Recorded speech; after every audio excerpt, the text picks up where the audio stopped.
जय श्रीकृष्ण. सुप्रभात मित्रांनो.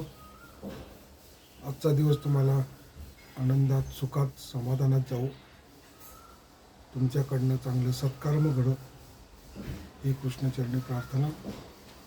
आपण गीतेमधील अध्याय 6 ध्यानयोग या संदर्भात विवेचन करत आहोत. भगवान श्रीकृष्ण अर्जुनाला ध्यानयोगातील काही गोष्टी समजावून सांगत आहेत. आपण अध्याय 6 मधील पुढील श्लोकाकडे वळूया. यदा हि नेनिंद्रियाया अर्थर्षु न कर्म स्वयं नु सजयते सर्व संकल्प सत्र्यासी योगारूढस्त दोच्यते. जेव्हा मनुष्य सर्व प्रकारच्या भौतिक इच्छांचा त्याग करतो, तसेच इंद्रिय तृप्त्यर्थ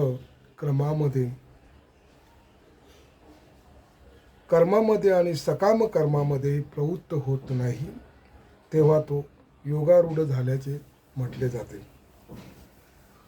तात्पर्य: जेव्हा मनुष्य भगवंताच्या दिव्य प्रेममयी सेवेमध्ये पूर्णपणे युक्त होतो, तेव्हा तो स्वतःही तृप्त होतो आणि याप्रमाणे तो इंद्रिय तृप्ती किंवा सकाम कर्मामध्ये संलग्न होत नाही. अन्यथा कर्म केल्या वाचून राहूच शकत नसल्यामुळे त्याला इंद्रिय तृप्तीमध्ये रत व्हावेच लागते.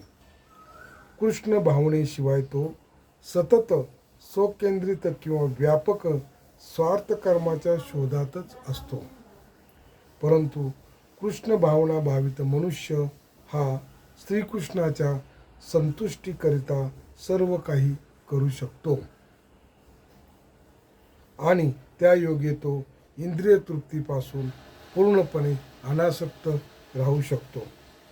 ज्या मनुष्याला या गोष्टीचा साक्षात्कार झालेला नाही, त्याला योगरूपी सोपानाच्या सर्वोच्च स्तरापर्यंत उन्नत होण्यापूर्वी भौतिक इच्छातून मुक्त होण्यासाठी यंत्रवत प्रयास करावे लागतात.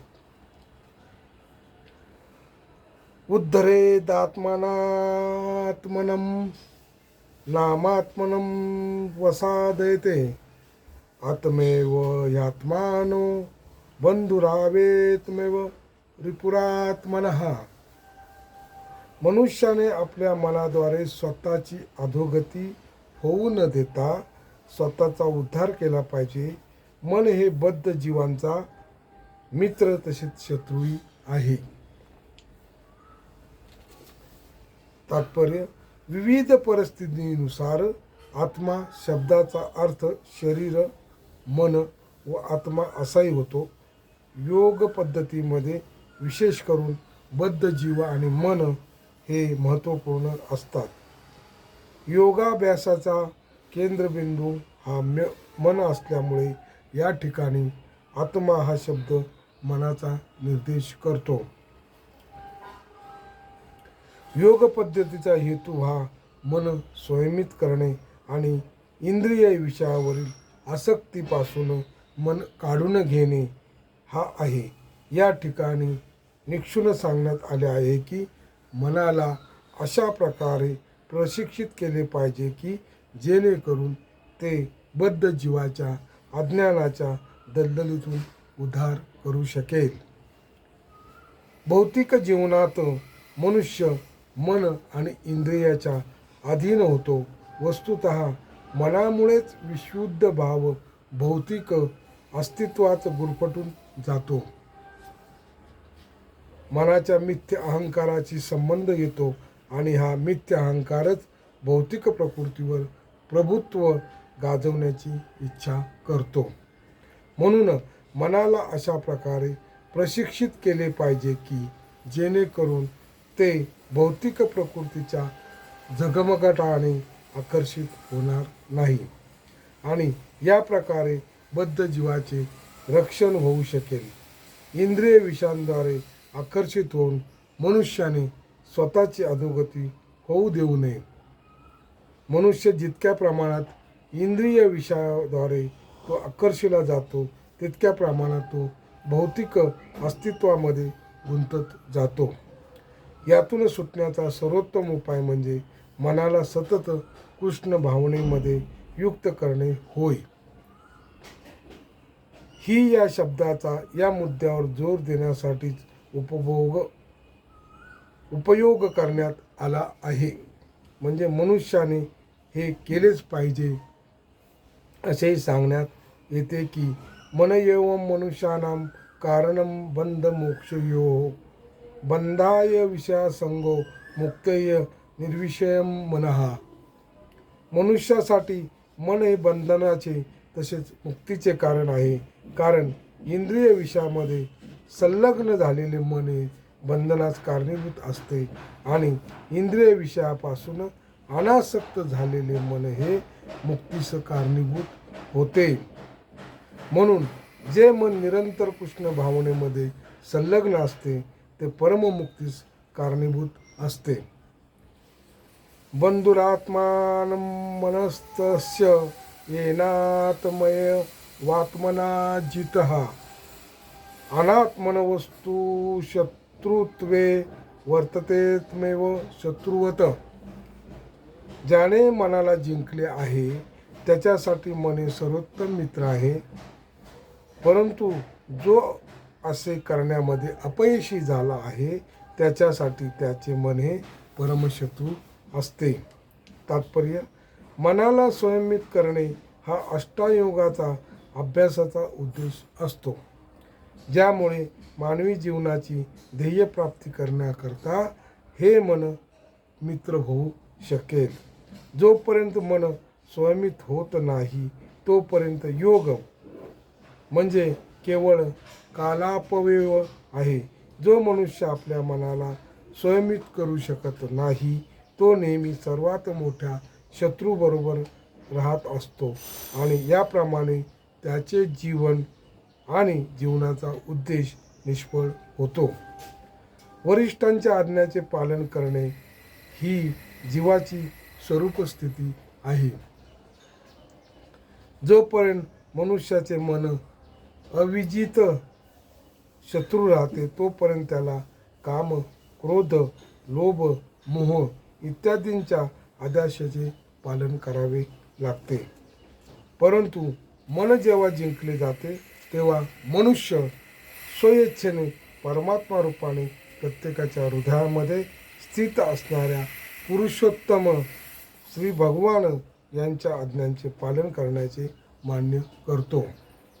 वास्तविक योगाभ्यास म्हणजे हृदयस्थित परमात्म्याशी संबंध प्रस्थापित करणे आणि त्यानंतर त्याच्या आज्ञांचे पालन करणे होय. ज्याने कृष्ण भावनेचा प्रत्यक्षपणे स्वीकार केला आहे त्याच्या बाबतीत भगवंताच्या आज्ञांना शरण जाणे आपोआपच सिद्ध होते.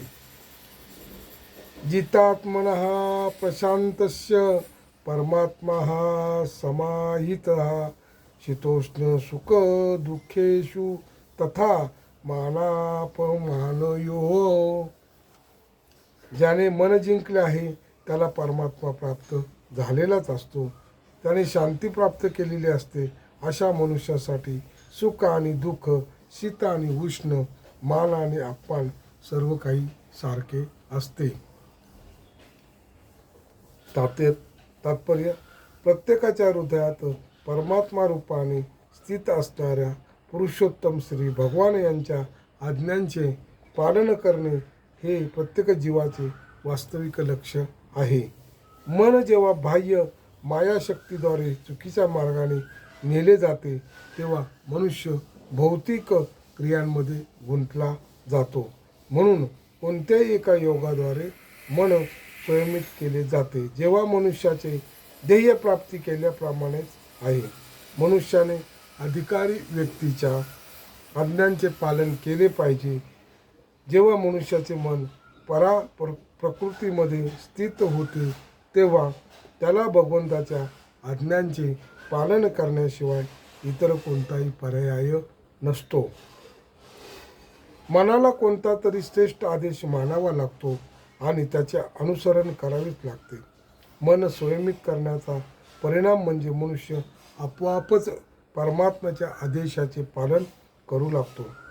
या दिव्य स्थितीची प्राप्ती कृष्ण भावना भावित मनुष्याला तात्काळ प्राप्त होत असल्यामुळे भगवत भक्तावर सुख आणि दुःख, शीत आणि उष्ण इत्यादी भौतिक अस्तित्वाच्या द्वंद्वाचा मुळीच परिणाम होत नाही. ही अवस्था म्हणजे प्रत्यक्ष समाधी आणि परमात्म्याच्या ठिकाणी तल्लीनता होय. ज्ञान विज्ञान तृप्तात्मा कुटस्थो विजितेंद्रियः युक्त इत्युच्यते योगी समलोष्टोष्मग कांचनः. मनुष्य जेव्हा अर्जित ज्ञान आणि साक्षात्कारायोगे पूर्णपणे तृप्त होतो तेव्हा तो योगी किंवा आत्मसाक्षात्कारामध्ये स्थित होतो असे म्हटले जाते. असा मनुष्य अध्यात्मात स्थित आणि आत्मस्वयमी असतो. तो गारेचे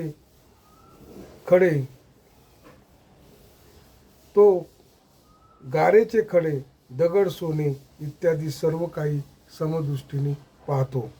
तात्पर्य: परमसत्याच्या अनुभूतीशिवाय पुस्तकी ज्ञाने निरुपयोगी आहे. याबद्दल पुढील प्रमाणे सांगण्यात आले आहे. अतः श्रीकृष्णानामादि न भवेद ग्राह्यमिन्द्रिय सेवन्मुखे हि जिद्धोदो स्वयं स्फुरदत्य ददहा. आपल्या भौतिक दृष्ट्या दूषित इंद्रियांद्वारे श्रीकृष्णांच्या नाम, रूप, गुण आणि दिव्य लीलांचे दिव्य स्वरूप कोणीही जाणू शकत नाही.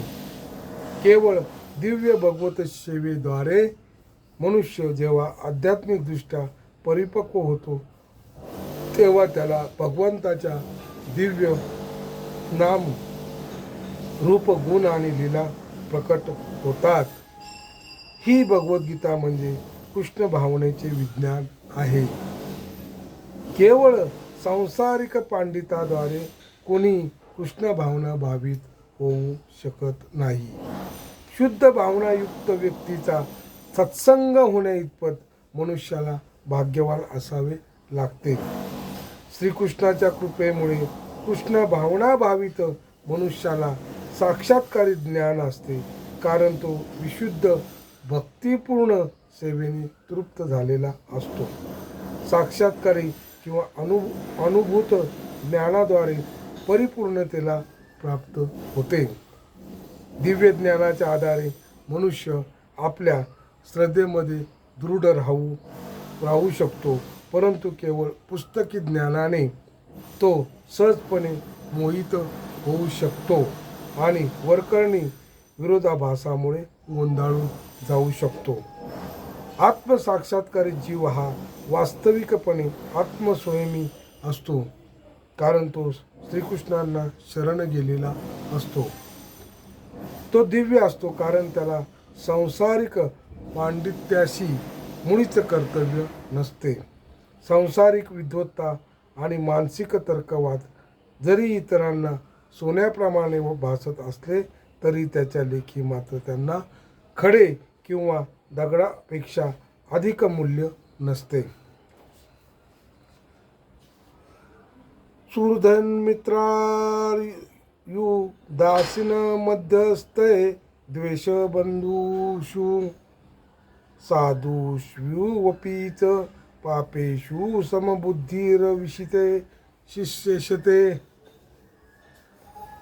मनुष्य जेव्हा प्रामाणिक हितचिंतक, सुहृद, तटस्थ, मध्यस्थ, द्वेषी, मित्र आणि शत्रू, पुण्यवान आणि पापी या सर्वांकडे समबुद्धीने पाहतो तेव्हा तो अधिक प्रगत किंवा विशेष मानला जातो. योगी चित सतत मानात्मनं रहिषी स्थितः एकाकी यतचित्तात्मा निराशीर परिगृह्यते. परिग्रहा. योगी व्यक्तीने नेहमी आपले शरीर, मन आणि आत्मा भगवंताच्या ठाई युक्त केले पाहिजे. त्याने एकांत स्थळी एकटे राहावे आणि काळजीपूर्वक मनाला सतत संयमित केले पाहिजे. त्याने आकांक्षा आणि संग्रहाच्या किंवा स्वामित्वाच्या भावनेपासून मुक्त असले पाहिजे.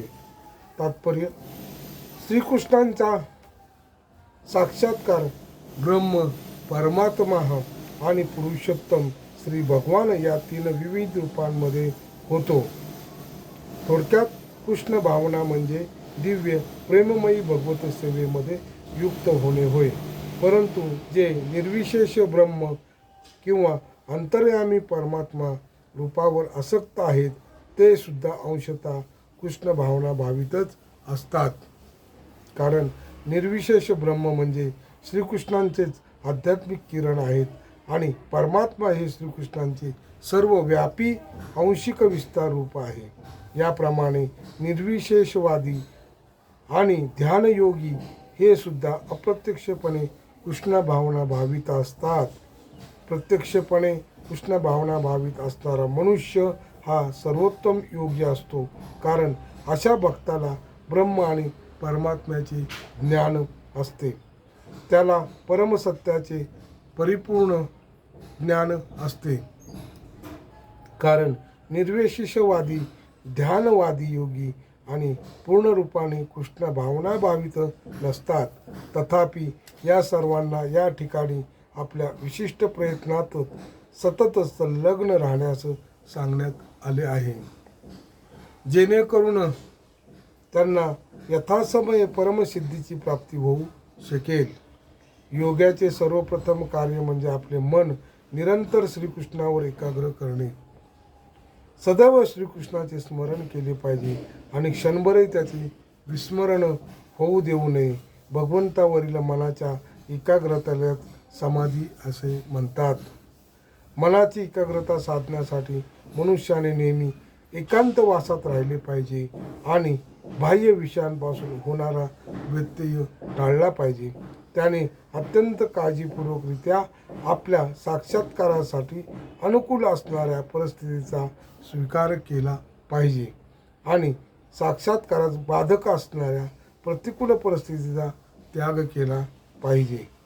परिपूर्ण निश्चयाने युक्त होऊन त्याने स्वामित्वाच्या भावनेत गुंतवणाऱ्या अनावश्यक भौतिक वस्तूंच्या प्राप्तीसाठी अतिप्रयास करू नये. जेव्हा मनुष्य वास्तविकपणे कृष्ण भावना भावित होतो तेव्हा या सर्व पूर्णावस्थांचे आणि नियमांचे पालन पूर्ण रीतीने होते. कारण प्रत्यक्ष कृष्ण भावना म्हणजे आत्मस्वयं होय आणि यामध्ये स्वामित्वाच्या भावनेला मुळीच वाव नाही. श्रील रूप गोस्वामी कृष्ण भावनेचे स्वरूप पुढील प्रमाणे सांगतात. अनासक्तस्य विषयान यथार्हं मुपयुज्यतः निर्बंधः कृष्ण संबंधे युक्तम वैराग्य मुच्यते. प्रापंचिकताया बुद्ध्या संबंधी विधी वस्तुतः मुमुक्षुभिः परित्यागो वैराग्यम फल्गु कथ्यते.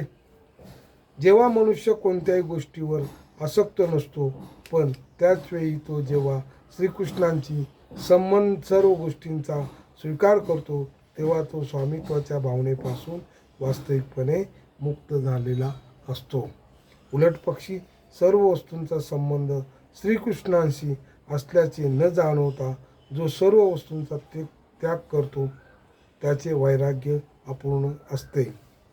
कृष्ण भावना भावित मनुष्य उत्तमपणे जाणतो की सर्व काही श्रीकृष्णाच्या मालकीचे आहे आणि याप्रमाणे तो नेहमी वैयक्तिक स्वामित्वाच्या भावनेपासून मुक्त असतो.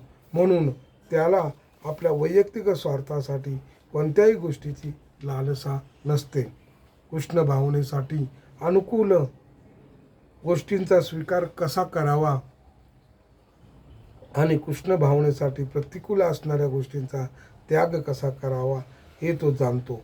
तो सतत अध्यात्मामध्ये स्थित असल्याने नेहमी भौतिक गोष्टीपासून अलिप्तच असतो आणि कृष्ण भावना रहित असलेल्या व्यक्तीशी त्याला काहीच कर्तव्य नसल्याने तो नेहमी एकटाच राहतो. म्हणून कृष्ण भावना भावित मनुष्य हा परिपूर्ण योगी असतो. जय श्रीकृष्ण. नमस्कार मित्रांनो, आज आपण या ठिकाणी थांबूया. व्हिडिओ आवडल्यास लाईक करा, शेअर करा, कॉमेंट्स करा, सबस्क्राईब करा. धन्यवाद.